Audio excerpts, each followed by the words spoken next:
is tough to lead, and it's tougher to lead when you're alone, which is what a lot of pastors feel like they are. Just a few numbers to kind of help you see this. Number one, the median size of a church in America is 75 people. You may be surprised. That seems small to a lot of people. And in fact, there are a lot of mega churches, and 50% of all churchgoers attend 10% of the churches, one of those mega churches.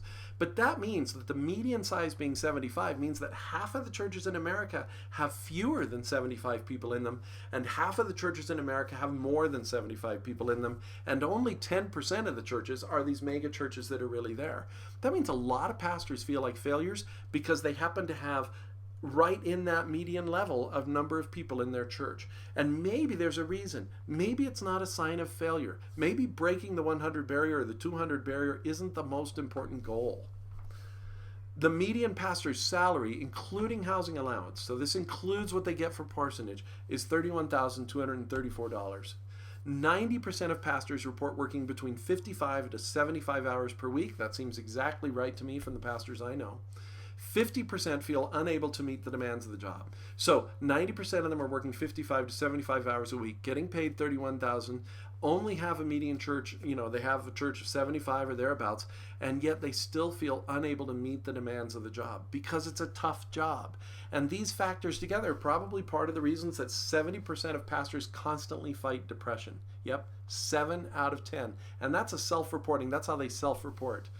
50% of pastors feel so discouraged they would leave the ministry right now if they could, but they have no other way of making a living.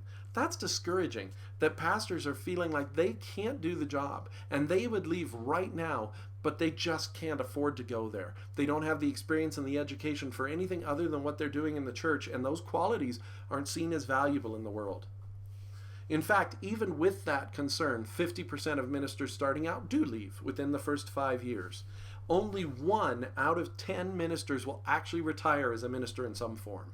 The other 9 out of 10 don't retire as a minister. They go on to something else. Some of that is undoubtedly led by God and entirely correct. But at least some of that 90% is probably just a sense of inadequacy and failure and discouragement.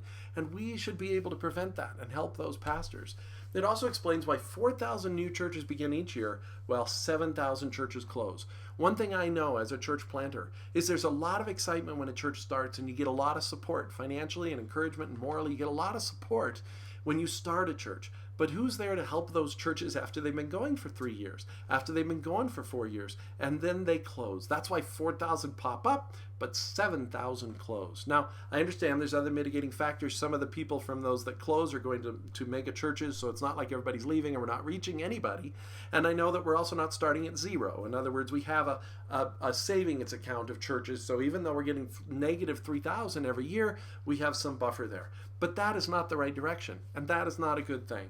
And that's where my heart is. I want to see more of those churches stay open, not out of duty, but because the pastors feel equipped and they feel ready and they feel energized, and they're able to keep reaching their communities and loving their people and building their disciples and building leaders.